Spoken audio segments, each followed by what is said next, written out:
सतयुग में भी लोग नाम जप करते, नाम संकीर्तन करते, त्रेता में भी करते, द्वापर में भी करते, पर कलयुग में विशेष क्यों? कलि विशेष क्यों? उत्तर दे रहे नहीं आन उपाऊ। कलयुग में नाम के अतिरिक्त कोई दूसरा साधन ही नहीं है। श्री गंगा मैया की जय। जय जय श्री राधे।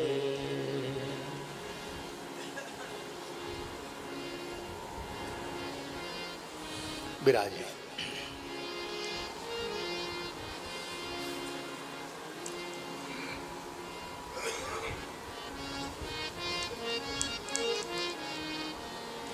हाँ,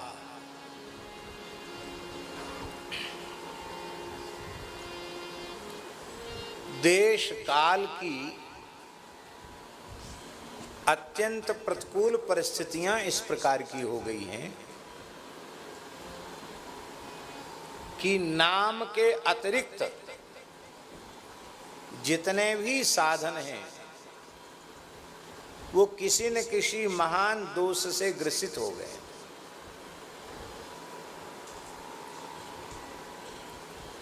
यज्ञ बहुत श्रेष्ठ साधन है। गीता जी में सही यज्ञा प्रजा सृष्ट्वा पुरोवाच प्रजापति अनेन प्रश्विष्यध्वम अयम वोस्तुश्च काम दुख। संपूर्ण कामनाओं की पूर्ति यज्ञ से होती। यज्ञेन यज्ञमय जंत देवास्तानि धर्माणि प्रथमान्यासन्न तेहना कम महिमाना ससंत यत्र पूर्वे साध्या सन्ति देवा। यज्ञो वै विष्णु, भगवान यज्ञ पुरुष हैं। यज्ञ की बड़ी महिमा है, पर यज्ञ द्रव्य प्रधान होता है। द्रव्य दो प्रकार के होते हैं, एक तो धन को भी द्रव्य कहते हैं और एक पदार्थों को भी द्रव्य कहते हैं। तो न तो बिना धन के यज्ञ होगा और न बिना पदार्थों के यज्ञ होगा। जैसे हमने बताया था अभी कुछ दिन पहले कि यज्ञ में हम गए थे और यज्ञ के जो प्रधान यजमान थे वो सबसे बड़े शराब के कारोबारी थे। तो यज्ञ सफल होगा, देवताओं का बल बढ़ेगा उससे। ब्राह्मणों को दक्षिणा पचेगी। परम पूज्य स्वामी श्री शरणानंद सरस्वती जी महाराज बरुआ सागर वाले स्वामी जी थे। जगत गुरु ज्योतिष पीठाधीश्वर शंकराचार्य श्री स्वामी ब्रह्मानंद सरस्वती जी के शिष्य थे वो, और पूज्य करपात्री जी के गुरु भाई थे। बड़े अद्भुत संत थे। हमने प्रामाणिक पुरुषों से सुना है कि पूज्य स्वामी करपात्री जी कहते थे कि इस युग में विशुद्ध ब्राह्मण का दर्शन करना हो तो पंडित श्री राजवंशी द्विवेदी जी का, धर्म संघ वाले गुरु जी का दर्शन करना चाहिए। करपात्री जी के शब्द थे। और इस युग में किसी विशुद्ध सन्यासी का दर्शन करना हो तो हमारे गुरु भाई शरणानंद जी का दर्शन करना चाहिए। बड़े अद्भुत संत थे। हमें उनके चरणों में 1 वर्ष रहने का सौभाग्य मिला। श्री शरणानंद जी महाराज, बहुत छोटी अवस्था थी, अपने संपूर्ण जीवन में न तो द्रव्य का स्पर्श किया शरणानंद जी महाराज ने, ना ही स्त्री का स्पर्श किया। कभी भीड़ भाड़ में स्त्री का वस्त्र भी उनके शरीर से स्पर्श हो जाए और ये भ्रम उनको हो जाए तो 24 घंटे का वे निर्जल करते थे। ब्राह्मण के घर की ही भिक्षा लेते थे 24 घंटे में 1 बार। वो भी उस ब्राह्मण की भिक्षा लेते थे जो केवल खेती न करता हो, जो व्यापार न करता हो, जो नौकरी न करता हो, ब्राह्मण वृत्ति से निर्वाह करता हो, शरीर में नील लगा हुआ कपड़ा न पहनता हो, नील वाला कपड़ा, संध्योपासन करता हो, गायत्री का कम से कम 1 माला जप करता हो, उस घर की भिक्षा लेते थे। एक ब्रह्मचारी उनकी भिक्षा लेके आता था। इस नियम ने अनेकों ब्राह्मणों का निर्माण कर दिया। क्यों? ब्राह्मण के मन में होता कि मेरे घर की भिक्षा लें तो संध्या करो, वे ब्राह्मण जैसे रहो। आपने कृष्ण कुमार जी कहीं सुना है? काशी में, अयोध्या में, काशी में आपने सुना है कि ब्राह्मणों को संध्योपासन करने की दक्षिणा दी जाती है? कहीं सुना आपने? पर स्वर्गास बरुआ सागर में स्वामी जी के आश्रम में नियम था, त्रिकाल संध्या करो, यहीं प्रसाद पाओ, यजमान का पूजा पाठ मंत्र जब कुछ हो तो यहीं बैठकर करो, पर संध्योपासन की मासिक दक्षिणा यहाँ से लो। बोलो वृंदावन बिहारी। यज्ञशाला में बैठकर संध्या करो, त्रिकाल संध्या करो और 3 बार गायत्री का जप करो, दक्षिणा हमसे लो। स्वयं तो पैसा छूते ही नहीं।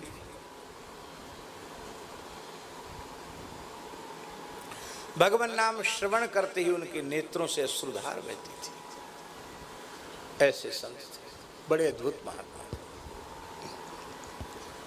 हमारे ऊपर तो बहुत कृपा थी, इतनी कृपा कि हम मात्र 10 वर्ष की आई थी और ऐसी कृपा थी कि वो किसी के भी शरीर का स्पर्श नहीं करते थे, पर हमसे खेलते रहते थे, जैसे खेलता है ना कोई, खेलते रहते। जिस दिन वो ब्रह्मलीन हुए केशवराम जी, तो हम बैठे थे उनके चरणों में। अच्छा, नज़र सदा उनकी ऐसी रहती थी नीचे, ऐसे कम देखते थे, नेत्र उठा के कम देखते थे, नज़र नीचे रखते थे। तो एक किसी का विवाह हुआ होगा, तो माताएं तो उनके निकट आती नहीं थी, एक चबूतरा था उसके नीचे माताएं खड़ी होती थी, तो बहू तो उसकी वहाँ खड़ी हो गई, परिवार के लोग, खाली दूल्हा वो आया स्वामी जी को दूर से प्रणाम करने। स्वामी जी ने उसको मिश्री का प्रसाद दिया, वो चला गया। हमसे पूछे, हमको पंडित जी बोलते, पंडित जी इसको पहचानते हो, ये कौन है? तो हमने कहा दूल्हा। तो बहुत जोर से हंसे, बोले तुम इस चक्कर में मत फंसना, हम तो 10 साल के थे, तुम इस चक्कर में मत फंसना, नहीं तो बहुत रोना पड़ेगा। ये बहुत खुश है, अब रोएगा। ऐसे कह के हंसने लगे।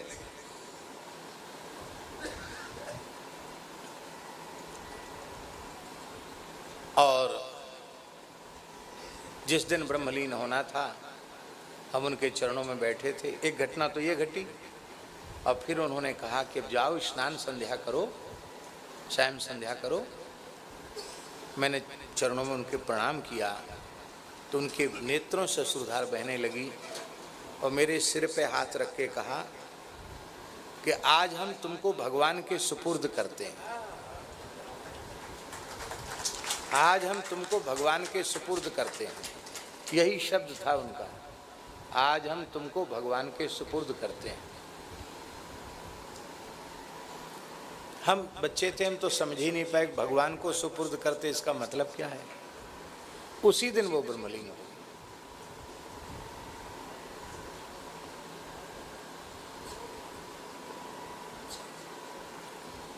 तो किस, हाँ, स्वामी जी की बात किस संबंध में आई हमारे ध्यान? हाँ, तो वो स्वामी जी की एक घटना, लोगों ने कहा महाराज यहाँ घाट बन जाए, मेला होता है, झरना था उसका पानी संचय हो जाता, कुंड जैसा बन जाता था, तो यहाँ घाट बन जाएगा तो लोगों को संक्रांति वगैरह महापर्व के समय स्नान करने की सुविधा होगी। उन्होंने कहा जैसा सबका मन हो बना लो घाट। तो लोग इकट्ठे हुए, तो उसका वो जोड़ा गया कि कितना खर्च लगेगा घाट बनने में। तो लोग अपने आप, स्वामी जी साक्षी भाव से बैठे, तो लोग अपने आप कहने लगे कि हम इतना, हम इतना, हम इतना।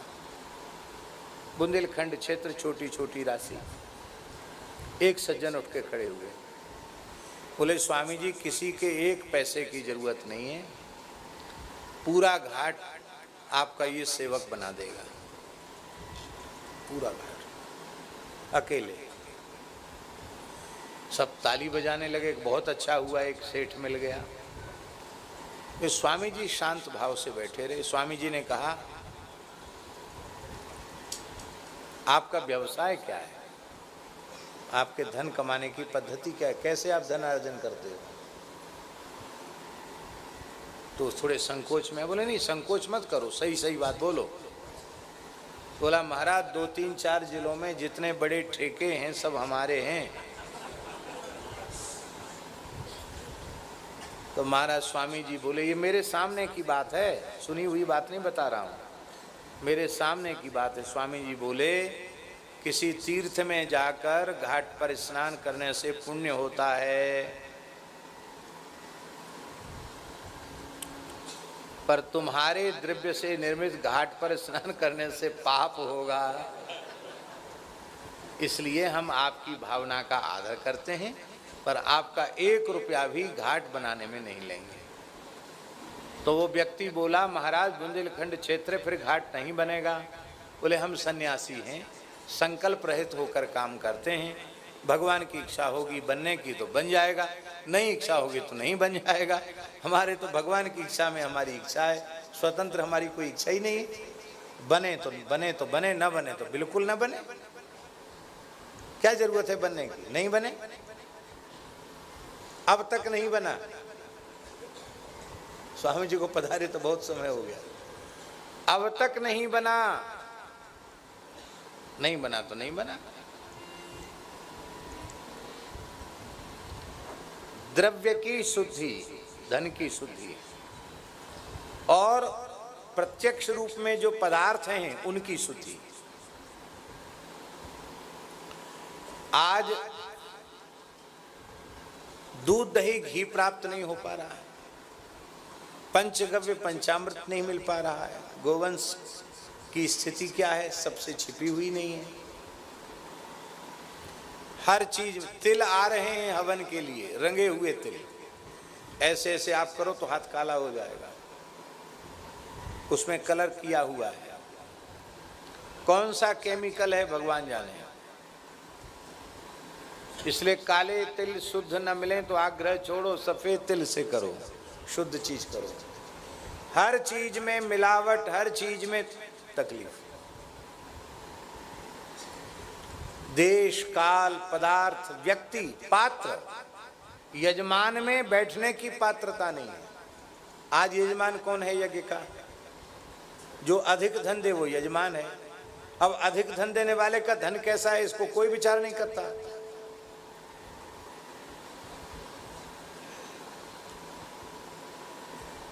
राजस्थान में बड़े बड़े यज्ञ होते हैं, रामकृष्ण जी पता है, बोली लगती है, प्रधान कुंड की इतनी बोली, बोलो भाई बोली।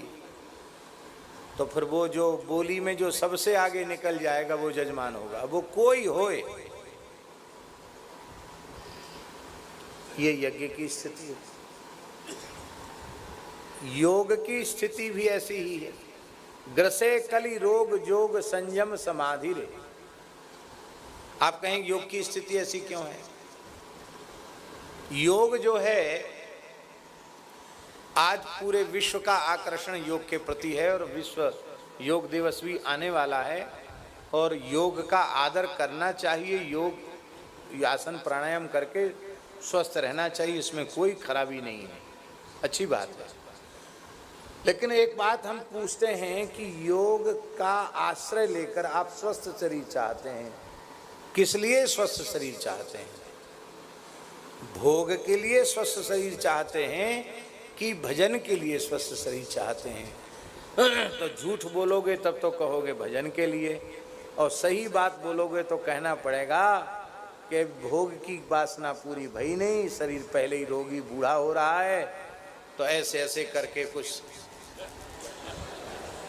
देख लो, श्री केशव राम जी के न कोई कलर लगाया है बालों में, ना ऐसे ऐसे करते हैं, 2 समय की संध्या करते हैं, जब करते हैं।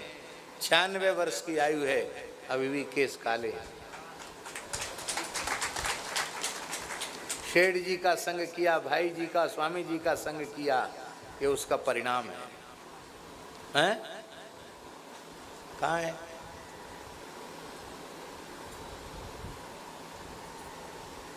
हर चीज तो योग बहुत अच्छी चीज है।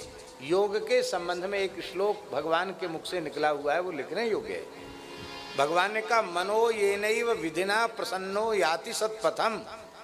योग इतना उपकारक है हमारे जीवन में कि जीव प्रसन्नता पूर्वक भगवान की प्राप्ति के पथ पर चल पड़े, इसके लिए योग है। माने योग साधन है, साध्य तो भगवान, लेकिन योग केवल और केवल भोग की वृत्ति का साधन बन के रह गया।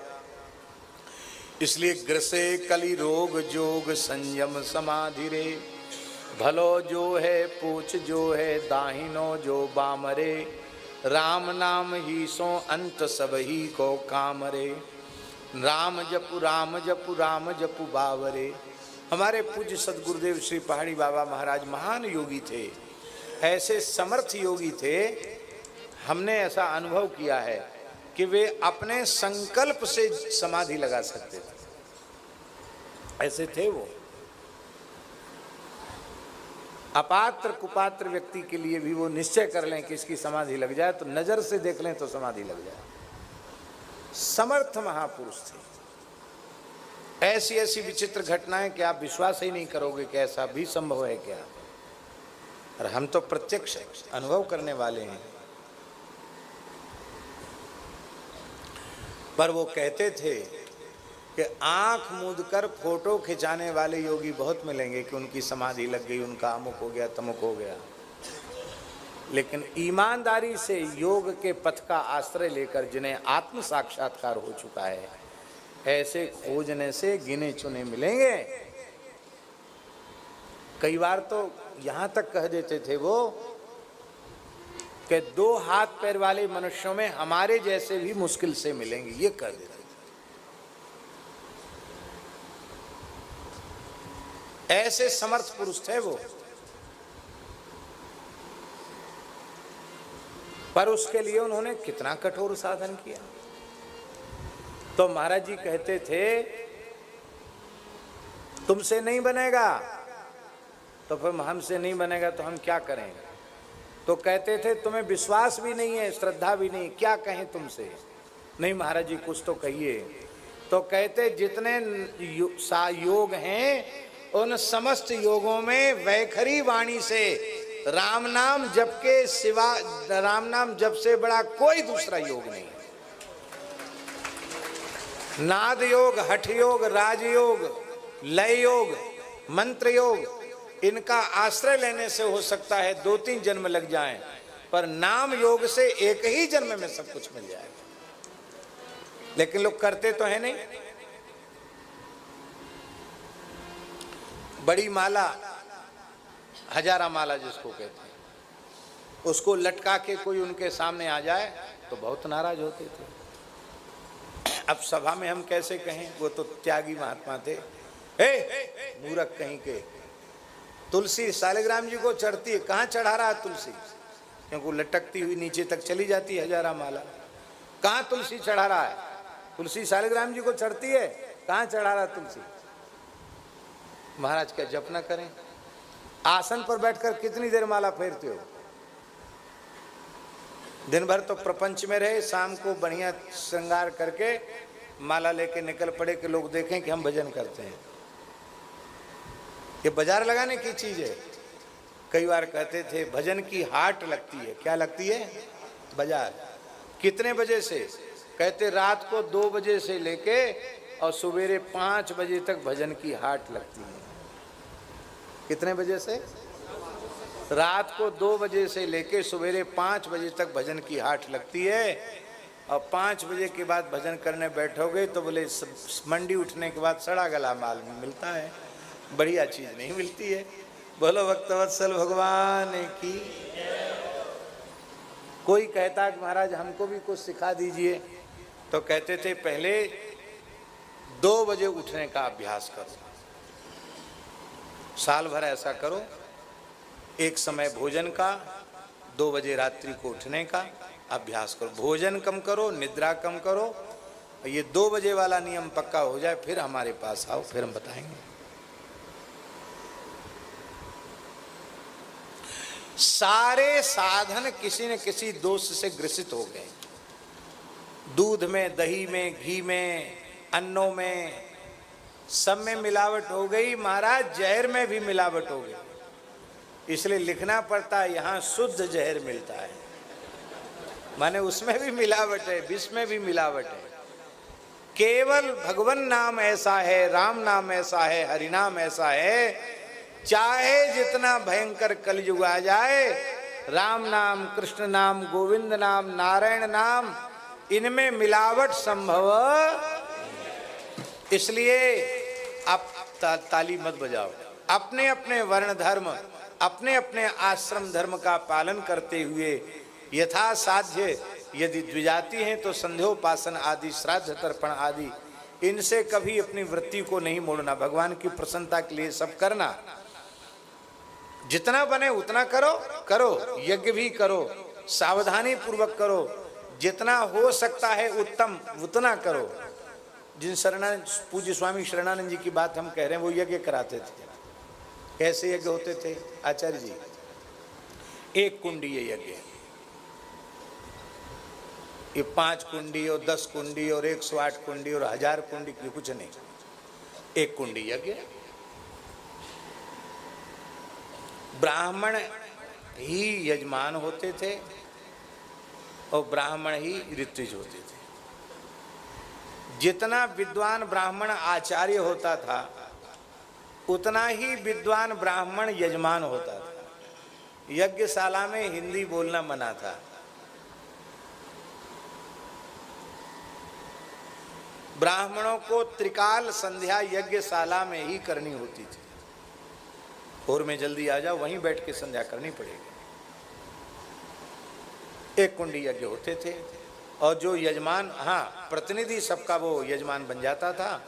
और यजमान बने ब्राह्मण को भी दक्षिणा होती थी, आचार्य की दक्षिणा होती थी, ब्राह्मण सबकी दक्षिणा, सबकी तो सबकी दक्षिणा होती थी। और एक एक छोटे से छोटे यज्ञ का परिणाम दिखाई पड़ता था, क्योंकि जितना हो सकता उतना वो सावधानी रखते थे।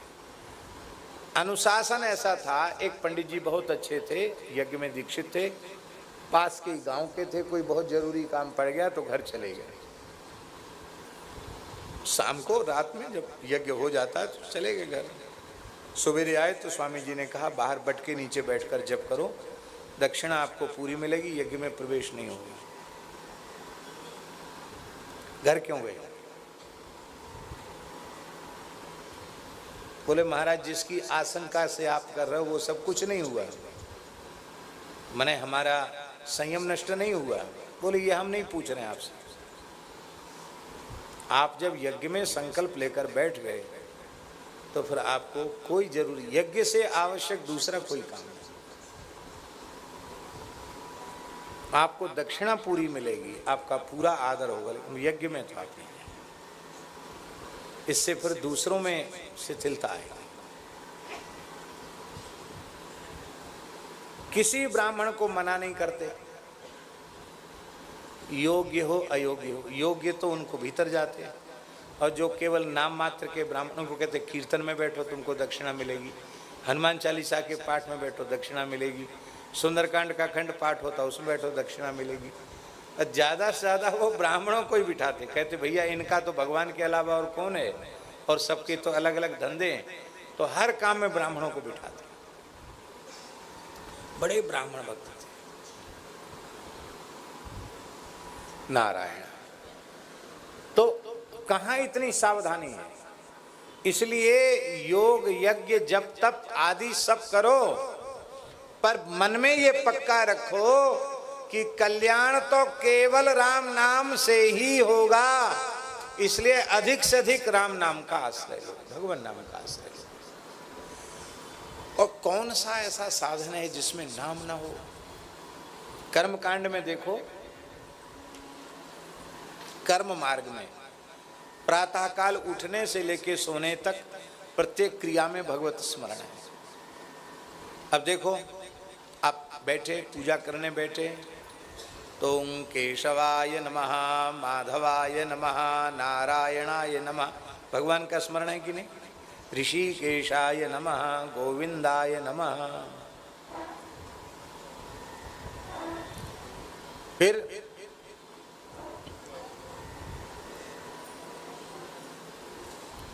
पवित्रीकरण, श्री राम जय जय राम, श्री राम जय जय राम, श्री राम जय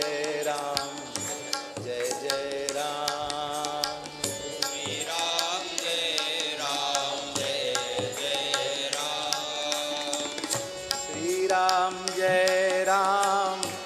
जय जय राम,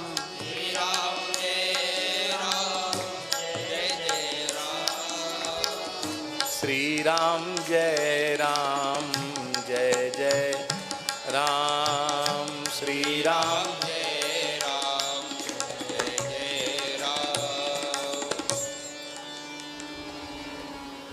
बड़े सौभाग्य की बात है विराज, आज आपने इतनी अच्छी बात कथा में सुनाई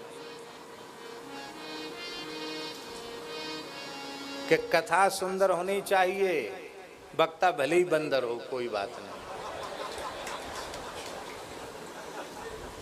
इतनी सुंदर कथा हनुमान जी ने जानकी जी को राम जी की सुनाई।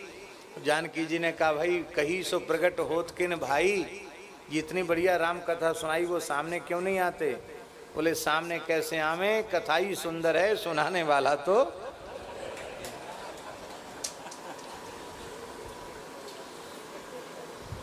इसका बहुत अच्छा भाव आपने दिया कि कथा व्यास को अपने शरीर को बहुत सजाने संभालने में ज़्यादा ध्यान नहीं देना चाहिए, भगवान की कथा कहनी चाहिए, भगवान की कथा को प्रधान रखना चाहिए, स्वयं कथा के पीछे ही रहना चाहिए। बहुत अच्छी बात है,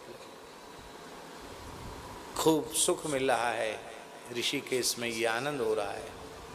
तो हम निवेदन कर रहे थे कि देश काल की भयंकरता के कारण, विकरालता के कारण हर साधन दोष से ग्रसित है। हर साधन किसी न किसी महान दोष से ग्रसित है। निर्दुष्ट साधन, दोष रहित साधन केवल और केवल हरि नाम है, भगवान नाम। और प्रेम कैसे जगेगा? अहर्निश अनन्य दृढ़ निष्ठा श्रद्धा पूर्वक नाम का जप करने से ही प्रेम जगेगा। जिसको भी अणुमात्र प्रेम मिला है वो नाम से मिला है। जिसको जिस आज तक इस धरती पर जितने भगवत प्राप्त पुरुष हुए हैं, भगवत संकल्प से जो हैं और भगवत संकल्प से आगे जो प्रकट होंगे, उन सबकी एक ही बात है कि जीव का जो कुछ भी होगा वो केवल और केवल भगवान नाम से होगा, कोई दूसरा साधन।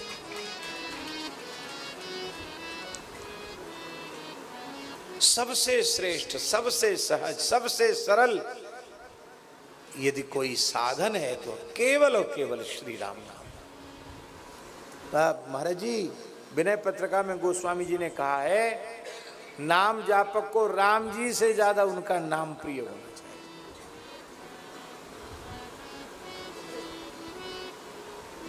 नाम जापक को नाम से अधिक, नामी से अधिक नाम प्रेम होना चाहिए। ठाकुर जी आकर कहें कि दो चीजें हैं, एक है नाम, दूसरा है रूप, दोनों नहीं मिलेंगे, एक को चुन लो। तो नामाश्रयी को कहना चाहिए कि आपकी जहां इच्छा हो वहां पधारो, आप सर्वतंत्र स्वतंत्र हो, आपकी स्वतंत्रता में हम बाधक क्यों बने? पर आप अपना पवित्र नाम मेरी जिह्वा पर, मेरे हृदय में, मेरे रोम रोम में प्रतिष्ठित कर दें।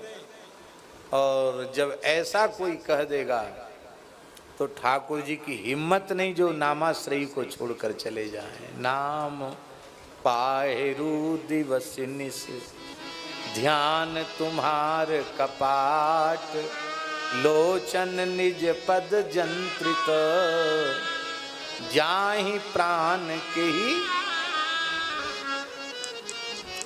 देखने में ऐसा रहा है कि किशोरी जी राम जी से वियुक्त होकर अशोक वाटिका में लंका में हैं, लेकिन नहीं, नाम के रूप में रघुनाथ जी पहरा दे रहे हैं, निरंतर वहीं हैं। महाराज जी अब हम आपको क्या कहें, जब नामोच्चारण हम करते हैं,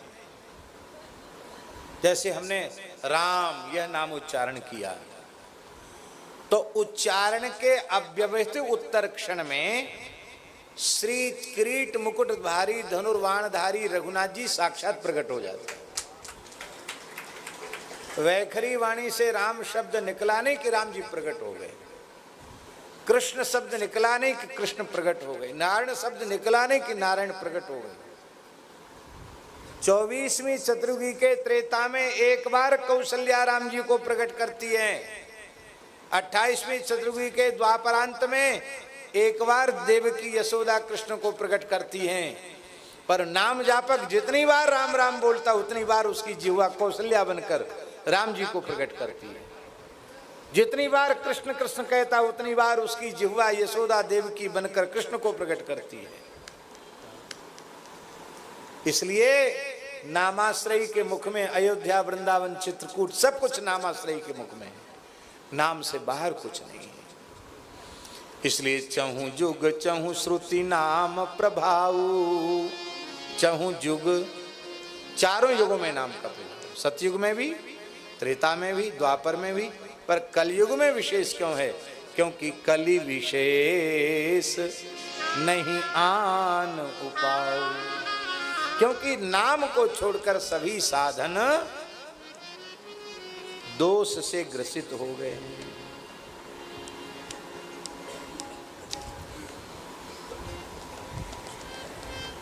एक वैश्य था, एक गांव की घटना है, सत्य घटना है। आप चाहेंगे तो उस गांव का नाम और व्यक्ति का पता और पूरी सही सही घटना हम लिखवा कर आपके पास भिजवा सकते हैं, ऐसी अद्भुत घटना है। गरीब आदमी था, वैश्य था, छोटा खेतान, छोटा दुकानदार, और एक अपने खेत पे ही एक स्थान बना रखा था, शंकर जी का मंदिर। वहाँ संतों को, आए गए संतों को रिकाता, उनको भोजन कराता और राम राम करता, राम नाम लिखता। तो सर्दियों का समय था, त्यागी तपस्वियों की जमात आ गई। उस गांव का नाम है देवरदा, जिसकी घटना है। त्यागी तपस्वियों की जमात आ गई। वो सब शरीर में कपड़े पहनते नहीं थे महात्मा लोग, शीत लहरी चल रही थी। उन्होंने कहा कि धूना के लिए लकड़ी चाहिए। उसने कहा महाराज पानी, कई बार शीतकाल में माउट पड़ जाती ना, पानी बरसता है, तो पानी बरसता तब सब ईंधन है ही नहीं, लकड़ी कंडा सूखा कुछ नहीं। बोले नहीं, सूखी लकड़ लाओ, हम लोग त्यागी तपस्वी कपड़ा पहनते नहीं, बिना लकड़ के कैसे काम चलेगा। वो बेचारा बहुत परेशान हुआ, गांव में कहीं उसको मिला नहीं। महात्मा लोग नाराज हो गए, बोले हम जा रहे हैं। तो वो रोने लगा, बोले महाराज कहीं जाओ मत, इतनी ठंड में मौसम खराब है, यहीं रहो। अब हम प्रयास करेंगे कल तक किसी तरह से हम, पर अब रात को तो मत जाओ। बोले ठीक है। अपने खेत में महात्माओं को रुकाता था, तो भोले बाबा के दर्शन करने जाता था। अभी भी वो शंकर जी है, उनके पास रोने लगा जाकर के, बोले महाराज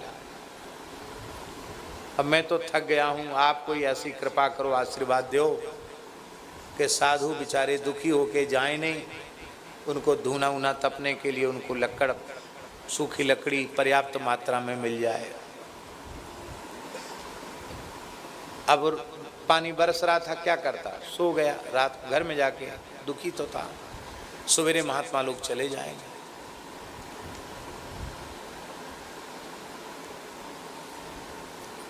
रात्रि को लगभग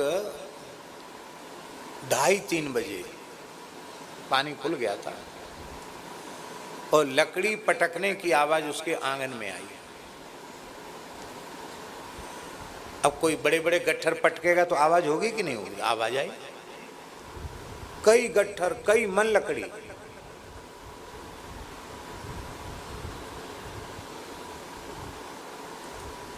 और आवाज आई कि अब चिंता मत करो, साधुओं पे लकड़ी पहुंचा दो, लकड़ी की व्यवस्था होगी।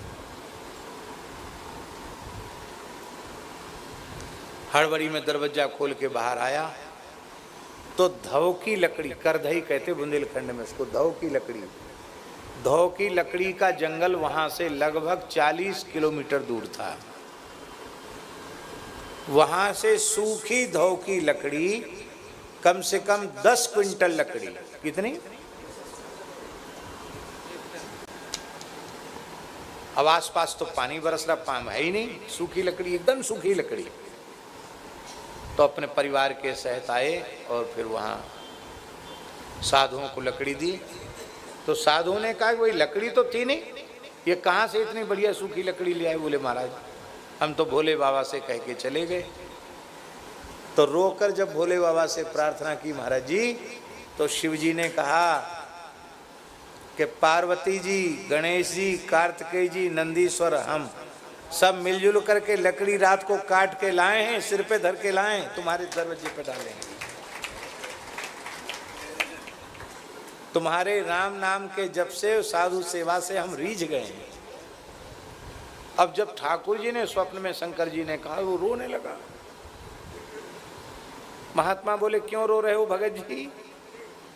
बोले आप लोग बार बार पूछ रहे कि लकड़ी कौन पहुंचाए? भोले बाबा खुद सिर पे रख के लकड़ी पहुंचा के गए। अब जो बेचारे महात्मा थे ना, उनका सबका अभिमान एकदम उतर गया कि हम बड़े बड़े अखंड विभूति जम रमाने वाले, बड़े बड़े जटाजूट वाले महात्मा हैं। अरे बोले भाई हम काहे बात के महात्मा सबको परेशान करते हैं? महात्मा तो ये है जिसके लिए भोले बाबा। और ये घटना बहुत पुरानी नहीं है। उस गांव में अभी थोड़ी दिन पहले हम गए थे, वहाँ लोगों ने सुना। हमने तो कहा उनसे कि ये घटना तो गीता प्रेस से प्रकाशित होने लायक है, इतनी प्रामाणिक घटना है ये। कितनी अद्भुत बात है। तो नाम की महिमा कैसी अद्भुत है। बोलो भक्तवत्सल भगवान की जय। तो श्री निमि महाराज पूछ रहे हैं, कस्मिन काले स भगवान किम वर्ण कीदृशो निर्भि नामना वा केन विधना पूजिते तदेहोच्यताम।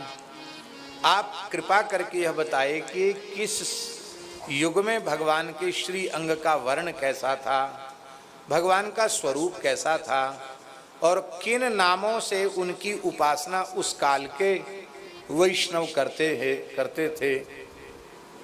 ये अंतिम प्रश्न है निमि महाराज का।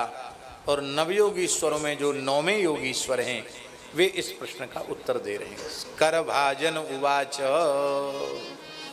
भगवान के बारे में सही सही ये बात कौन बता सकता है? कौन बता सकता है? एक एक योगीश्वर के नाम का अर्थ बताया ना हमने। करभाजन, क्या करभाजन और करपात्री में कितना अंतर है? कोई अंतर नहीं। नागनाथ और सांपनाथ में जितना अंतर है उतना ही करपात्री और करभाजन में अंतर है, कोई अंतर नहीं। इसका मतलब है भगवान के नाम की महिमा चारों युगों में है। भगवान का स्वरूप किस युग में कैसा है और किन नामों से भक्त उपासना करते हैं, ये कोई विषयी भोगी जीव नहीं बता सकता, ये कोई संग्रही परिग्रह नहीं बता सकता। जो कर भाजन है कोई संग्रह नहीं रखता। सत्यं जलौ किम पुरुधान्य पात्र्या दिग्वल कलादौ सति किम दुकूलैहि। जो करपात्र है, कर भाजन है, वही बता सकता है। ये करभाजन जी का चरित्र है। करभाजन जी कह रहे हैं, हम ये निवेदन कर रहे थे, व्यास जी हम ये निवेदन कर रहे थे कि इस प्रकरण से ही गोस्वामी जी ने चहुजुग चहुश्रुत नाम प्रभाऊ कलि विशेष नहीं आन उपाऊ, ये इसी प्रकरण से लिया गया है पूरा।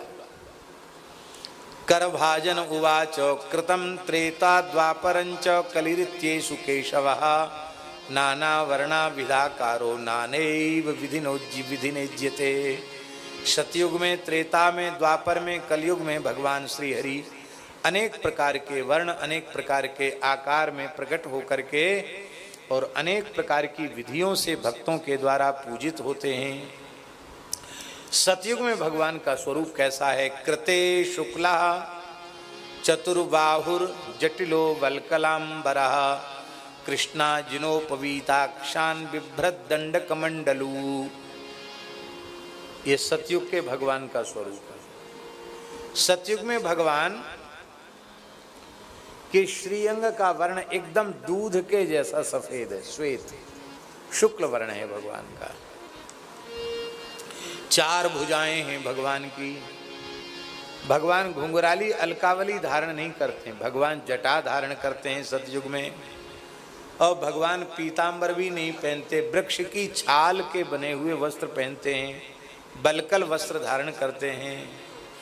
और भगवान काले हिरण का चर्म, मृग चर्म, कृष्ण मृग चर्म धारण करते हैं और यज्ञोपवीत धारण करते हैं।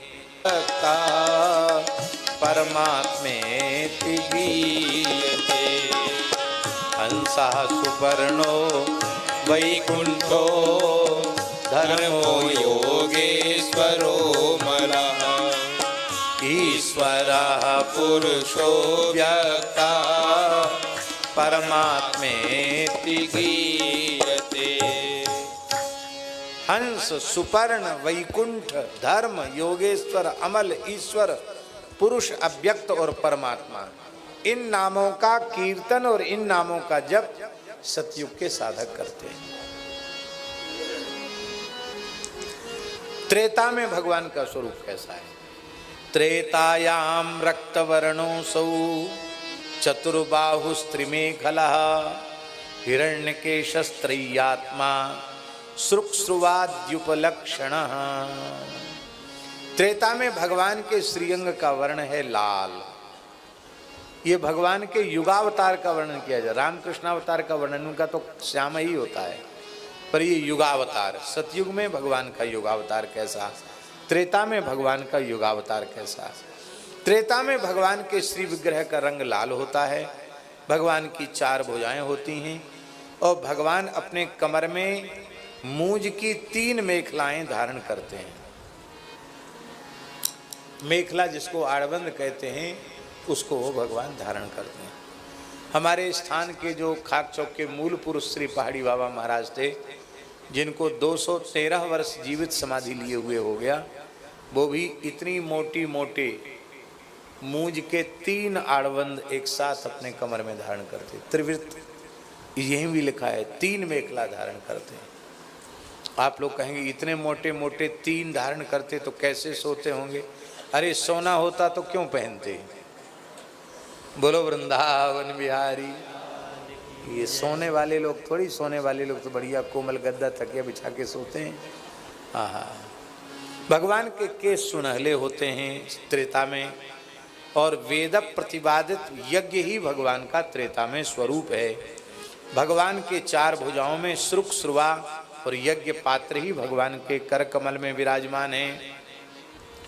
उस समय के लोग यज्ञ पुरुष भगवान की उपासना करते हैं। ऋग, यजु, साम, ये जो वेदत्रयी है, इसके द्वारा वे धर्मज्ञ लोग यज्ञ रूप भगवान श्री हरि की उपासना करते हैं और वो भी नाम संकीर्तन करते हैं। अभी हम एक बार कह रहे थे, वो बीच में छूट गई बात। एक कह रहे थे ना कि केशवाय नमः, माधवाय नमः, फिर पवित्र होते हैं तो यस्मरेत पुंडरीकाक्षम सबाह्याभ्यंतर शुचि हैं, और फिर जब संकल्प बोले तो ओम विष्णुर विष्णुर विष्णु, बोलो भगवान नाम संकीर्तन हो गया कि नहीं हुआ? और जब कर्म पूर्ण हो गया तो फिर यस्य स्मृत्या च नामोक्त्या तपो यज्ञ क्रियादिषु न्यूनम संपूर्णताम याति सद्यो वंदे तमच्युतम। बिना कीर्तन के कोई संध्या जब तब कुछ पूरा नहीं होगा। त्रेता के लोग कीर्तन करते हैं विष्णु, यज्ञ, पृष्णिगर्भ, सर्वदेव, उरुक्रम, वृषा, कपि, जयंत और उरुगाय। इन नामों से त्रेता के भक्त भगवान के नामों का जप करते हैं और संकीर्तन करते हैं। कीर्तन सब करते हैं, जप सब करते हैं। अब कौन सा युग आया? द्वापर। द्वापर में भगवान कैसे हैं? ले द्वापरे भगवान श्याम पीतवासा निजायुधा श्रीवत्सादिविरंकैश्च लक्षणैरुपलक्षिता। द्वापर में भगवान श्याम है, पीतांबर धारण किए हुए हैं और भगवान के चारों हाथों में अपने आयुध अर्थात शंख, चक्र, गदा, पद्म भगवान धारण किए हुए हैं। श्रीवत्स का चिन्ह भगवान के श्रीअंग में है और भृगुलता का चिन्ह, जितने भी भगवान के चिन्ह हैं, श्रीवत्स, भृगुलता, कौस्तुभ मणि आदि, उन सबको भगवान धारण किए हुए हैं। और इस स्वरूप का दर्शन, जो द्वापर युग के ठाकुर जी के स्वरूप का दर्शन, हम लोग जब वेंकटेश तिरुपति बालाजी जाते हैं तो बिल्कुल जो स्वरूप का वर्णन है वो श्रीनिवास भगवान का उसी स्वरूप में दर्शन होता है। बोलो श्री श्रीनिवास भगवान की जय, श्री तिरुपति बालाजी महाराज की जय। अब एक और रहस्य की बात आपको बता दें। आकाश राज की पुत्री पद्मावती से उनका विवाह हुआ, भगवान श्रीनिवास का। ये आकाश राज की पुत्री पद्मावती कौन है? कौन है? हाँ, ये तो स्पष्ट लिखा है स्कंद पुराण में कि जानकी जी को अग्नि में प्रवेश करा दिया था और प्रतिबिंब सीता वो लंका गई। और जब लंका विजय हो गई तो किशोरी जी आई तो राम जी ने कहा कि तुम जाओ, हमने अपना काम कर दिया, अब तुम्हारी जहाँ इच्छा हो वहाँ लंका में रहना हो वहाँ रहो, और भरत जी के प्रति भरोसा हो तो वहाँ रहो, अब हम अपने पास तो तुमको नहीं रखें। तो लक्ष्मण हो धर्म के नेगी, पावक प्रगट करहु तुम बेगी। लक्ष्मण जी ने अग्नि प्रकट किया और माता जी अग्नि में चली गई। वो केवल एक लीला थी कि जानकी जी जो वस्तुतः अग्नि में विराजमान है वो आएंगी और प्रतिबिंब सीता वहां चली जाए। प्रतिबिंब सीता वहीं चली गई। अब प्रतिबिंब सीता जी भगवान के पास पहुंची। काम तो हमसे ले लिया और स्वीकार हमको किया नहीं। निश्चरहीन करऊं मही भजू उठाए रणकीन। तो आपका काम तो प्रतिज्ञा तो हमने पूरी कराई और जब हम आए तो कहा नहीं, हम तो तुम्हारा मुंह नहीं देखते, जाओ। तो ये वेदवती है। ये कौन है? ये पूर्व जन्म की वेदवती है। प्रतिबिंब सीता वेदवती है और ये वेदवती ऋषिपुत्री है और ये वेदवती भगवान नारायण को पति रूप में प्राप्त करने के लिए तप कर रही थी। उसी समय रावण आया और रावण उसके रूप को देखकर मोहित हुआ। रावण ने पहले विनय किया, जब नहीं मानी तो उसके केस पकड़ लिया तो उसके हाथ ही तलवार बन करके केस उतने काट दिए जितने रावण ने स्पर्श किए थे और वो अग्नि में समाहित हो गई। वो अग्नि में जो समाहित हो गई थी वही वेदवती प्रतिबिंब सीता वो भगवान के सामने आई। भगवान ने कहा वीर रामावतार की मर्यादा है, विदेहराज नंदनी श्री जानकी जी के अतिरिक्त हम किसी को भी अपनी पत्नी के रूप में स्वीकार नहीं कर सकते। राम जी एक पत्नी व्रत हैं।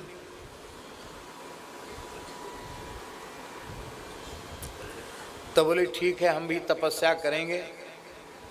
तो यही संकल्प लेकर वो अग्नि में समाई कि राम जी ही मेरे पति हो। तब राम जी को द्वापरांत में श्रीनिवास के रूप में अवतार लेना पड़ा।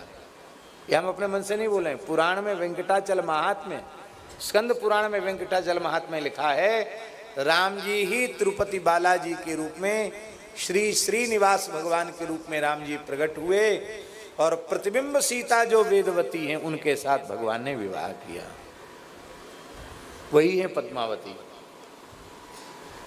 और महाराज एक बात बड़ी विचित्र लिखी है, कलयुग में सब जीव इस प्रकार के भाग्यशाली नहीं जो प्रत्यक्ष भगवत साक्षात्कार कर सकते हैं। कहाँ हैं हम लोग?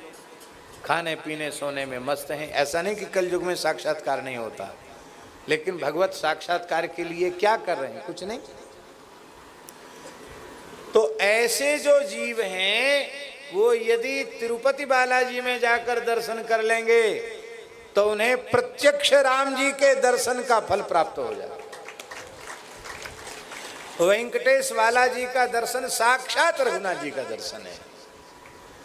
जब से ये बात हमने पढ़ी है पुस्तक ग्रंथ में, पुराण में, तब से हमारा मन तो करता कि साल में एक बार उनका दर्शन हो, पर हमारा पुण्य बहुत कमजोर है, भाग्य बड़ा कमजोर है, क्योंकि योग ही नहीं बन पाता है ये। अच्छा चलो ठीक है। तो ऐसा अद्भुत श्रीनिवास भगवान का दर्शन, यद्यपि भगवान ने कई बार कृपा करके दर्शन कराया है अपना, पर दर्शन से मन कहाँ भरता है, लगता है बस उनको देखते रहो।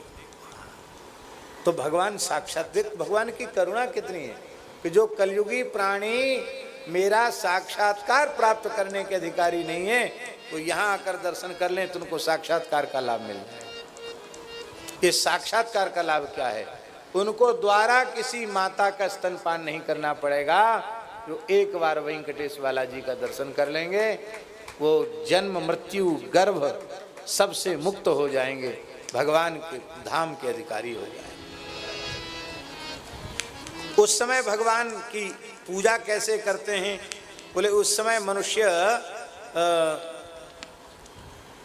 छत्र चमर आदि लगा करके खूब स्वर्ण आभूषण आदि के द्वारा भगवान का अर्चन करते हैं वैदिक तांत्रिक पद्धति से। और आज भी आप देखेंगे तो तिरुपति बालाजी में कितना सोना है, कितना वैभव है भगवान का, अपार वैभव है भगवान का। वैभव से भगवान की उपासना होती है। अब द्वापर का कीर्तन और कर लो। द्वापर का कीर्तन क्या है, इसको खूब बढ़िया से करना है। नमस्ते वासुदेवाय नमः संकर्षणाय च, नमस्ते वासुदेवाय नमः संकर्षणाय च। अब देखिए यहाँ वासुदेव चतुर्व्यूह में राम जी हैं, संकर्षण लक्ष्मण जी हैं, प्रद्युम्न भरत जी हैं और अनिरुद्ध शत्रुघ्न जी हैं। और कृष्णावतार में वासुदेव कृष्ण हैं, संकर्षण बलदेव जी हैं, प्रद्युम्न जी प्रद्युम्न हैं और अनिरुद्ध प्रद्युम्न के पुत्र अनिरुद्ध हैं। ये चतुर्व्यूह। इन नामों से वासुदेव संकर्षण प्रद्युम्न अनिरुद्ध, इन नामों से भगवान का जप करते हैं और कीर्तन करते हैं। और महाराज जी स्तुति करते हैं, नारायणाय ऋषये पुरुषाय महात्मने विश्वेश्वराय विश्वाय सर्वभूतात्मने नमः। जो भगवान बद्री नारायण हैं, जो महात्मा नर हैं, विश्वेश्वर विश्वरूप हैं, सर्वभूतात्मा भगवान नर नारायण को हम प्रणाम करते हैं। ये द्वापर के लोग स्तुति करते हैं और अनेक प्रकार से वैदिक और पौराणिक मंत्रों के द्वारा भगवान की पूजा करते हैं, भगवान की उपासना करते हैं। कलयुग में भगवान का स्वरूप कैसा है और कलयुग में भगवान अपने पार्षदों के सहित होते हैं और कलयुग में किस प्रकार से विद्वान पुरुष भगवान की उपासना करते हैं। ये सब पुरानी बात भी हम सबके काम की ही बात है, पर ये हम लोगों की विशेष काम की बात है, क्योंकि हम सब कलयुग में पैदा हुए ना, इसलिए हम लोगों के लिए विशेष हितकारी बात है, बहुत ध्यान दे करके सुने। कृष्ण वर्णम त्विषा कृष्णम सांगो पांगास्त्र पार्षदम यज्ञैहि संकीर्तन प्रायैर यजंती ही सुमेधसा। कलयुग में भगवान का वर्ण श्याम है, एकदम शालिग्राम शिला के जैसा श्याम वर्ण है। नीलम की मणि से जैसे उज्जवल नील वर्ण की कांति प्रकट होती रहती है, ऐसी कांति भगवान के श्रीअंग से प्रकट होती रहती है। भगवान के अंग कौस्तुभ आदि उपांग सुदर्शन अस्त्र सुनंद आदि पार्षदों से युक्त भगवान रहते हैं। और कलयुग में बुद्धिमान पुरुष संकीर्तन की है प्रधानता, जिसमें उन यज्ञों से भगवान की उपासना करते हैं। इसका मतलब कलयुग में भी यज्ञ करना चाहिए, लेकिन कीर्तन की प्रधानता उसमें होना चाहिए। छोटे से छोटा कर्मकांड करो तो उसके बाद थोड़ी देर कीर्तन जरूर करो, कीर्तन की प्रधानता। और सर्वोत्तम पक्ष है कि जहाँ तक हो शास्त्रीय विधि से यज्ञ करो, पर यज्ञ के आरंभ होने के पहले से अखंड कीर्तन शुरू कर दो, क्योंकि मंत्रतस् तंत्रतस् छिद्रम देश कालार्ह वस्तुतः सर्वम करोति निश्छिद्रम नाम संकीर्तनम तव। मंत्र का, तंत्र का, देश का, काल का जितने प्रकार का दोष है, संपूर्ण दोषों को निर्दोष बना देता है भगवान का नाम संकीर्तन। इसलिए कीर्तन, जो हर काम में कीर्तन, परिक्रमा करो तो कीर्तन, आरती करो तो कीर्तन। एक बार रामजीवाई सत्संग भवन में हम कथा कह रहे थे। पहले रामजीवाई सत्संग भवन बड़ा केंद्र था वृंदावन में सत्संग का, वहाँ बहुत लोग, बड़े बड़े वक्ताओं की कथा होती थी। फिर रोड चौड़ा हुआ तो सत्संग भवन का कुछ भाग चौड़ीकरण में चला गया, फिर धीरे धीरे अब तो और हो गए हैं। पहले ज़्यादा लोग वहीं कथाएं होती थी। पूज्य स्वामी श्री राम सुखदास जी महाराज का भी रामजीवाई सत्संग भवन में प्रवचन होता था, हमने सुना है जी जी। तो विलंब तो हमें हो ही जाता है। एक दिन विलंब हो गया तो कथा पूरी करने में, तो हमने जय बोलकर कथा पूरी कर दी, कीर्तन नहीं कराया। तो एक गौड़िया महात्मा आए, अच्छे नाम जापक, हम उनको जानते हैं, 3.5 लाख नाम नित्य करने वाले। अब हम आपको क्या कहें, भगवान की ऐसी कृपा है। वृंदावन में, ब्रज में जब कथा होती है तो ऐसे ऐसे नाम जापक संत जो कभी अपनी कुटिया से बाहर निकलते नहीं, किसी से मिलते जुलते नहीं, ऐसे संत आकर कथा में विराजते हैं। अब वो कहते हैं कि महाराज जी कहीं कोई कसर कमी होती है, मन थोड़ा उत्साह कम होता है साधन में, तो ले आपकी वाणी औषधि का काम करती है, हमारा भजन बढ़ जाता है। तो अच्छे अच्छे महात्मा आकर के बैठते हैं। अभी भी एक महात्मा ऐसे हैं जिनको लगभग 35-40 साल से तो हम देख रहे हैं, और आज तक 3.5 लाख नाम का नियम उनका चूका नहीं। ब्रज के बाहर नहीं जाते हैं, देखने में लगते नहीं कि महात्मा है। क्यों? तिलक विलक भी ज़्यादा नहीं लगाते। तिलक तो लगाते हैं निम्बार्क संप्रदाय का, तो रामानंदी तो थोड़ा लंबा चौड़ा होता है, निम्बार्क संप्रदाय का तो बहुत छोटा बिंदी का तिलक, तो तिलक छोटा सा रहता उनका, खूब जप करते हैं। ब्रज में कभी कहीं कभी कहीं कभी कहीं विचरते रहते हैं। पता चले कि वृंदावन में अमुक जगह कथा है तो कथा में आ जाए। पैसा छूते नहीं, संग्रह रखते नहीं, कपड़ा भी मैला कुचैला फटा पुराना सा कपड़ा।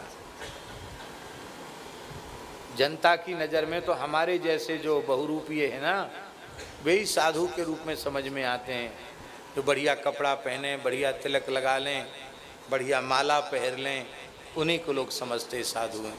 पर भैया ये आकर्षक माल दिखावटी है, असली माल तो किसी कंदरा में छिपा है। हाँ, ऐसे ऐसे संत हैं महाराज। तो एक बार मेरे मुंह से उनका नाम निकल गया,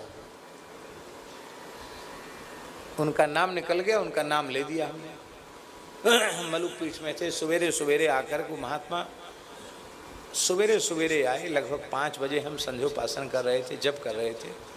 आए, आकर दंडवत करके फूट फूट कर रोने लगे। महाराज जी क्यों रो रहे हैं?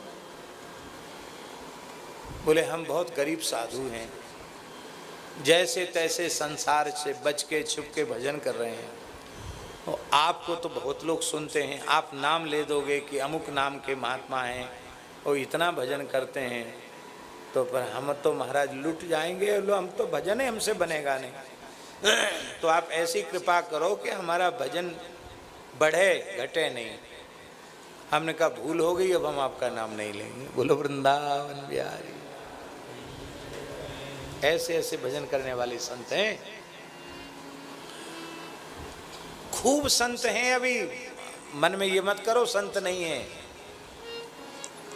एक सच्चे संत से जुड़ जाओ तो सैकड़ों संत मिलेंगे, एक दुष्ट से जुड़ जाओ तो लाखों दुष्ट मिलेंगे। इसलिए भैया संत से जुड़ो, आपको सज्जन ही सज्जन मिलेंगे। अपने सज्जन हो जाओ तो तुम्हारी दृष्टि में कोई दुर्जन ही नहीं रहेगा, दुर्जन भी सज्जन हो जाएंगे। तो महाराज जी वो संत आए, गौड़िया महात्मा, बंगाली थे। बाबा एक बात बोलूं? बोलिए। रो रहे थे। आपने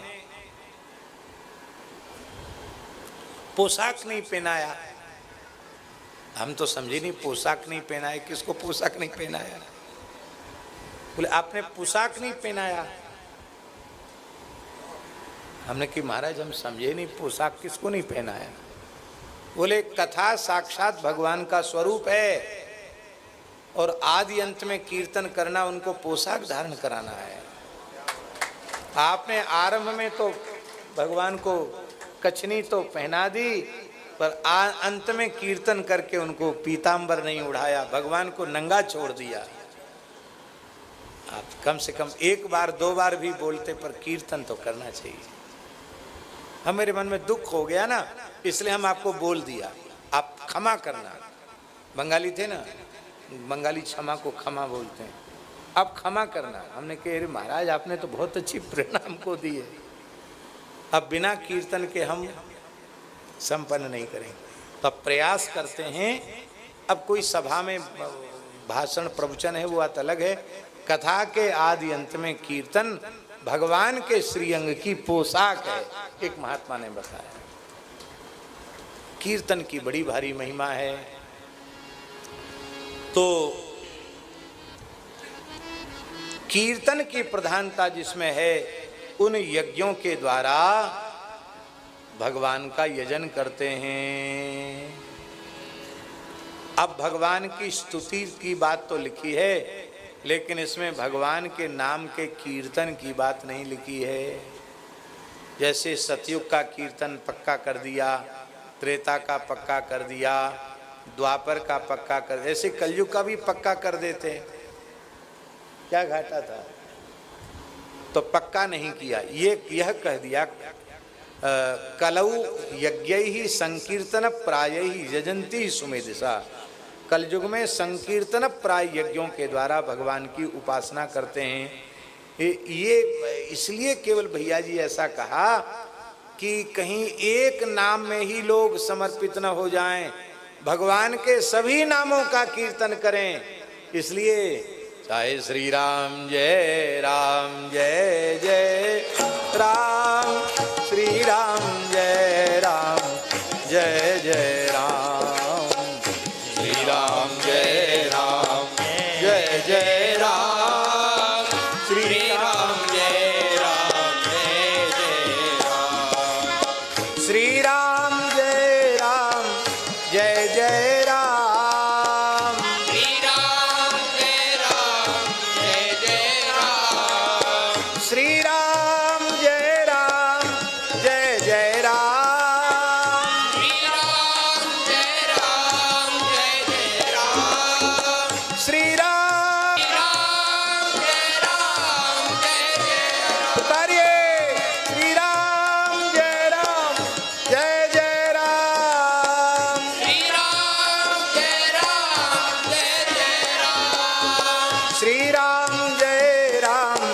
जय जय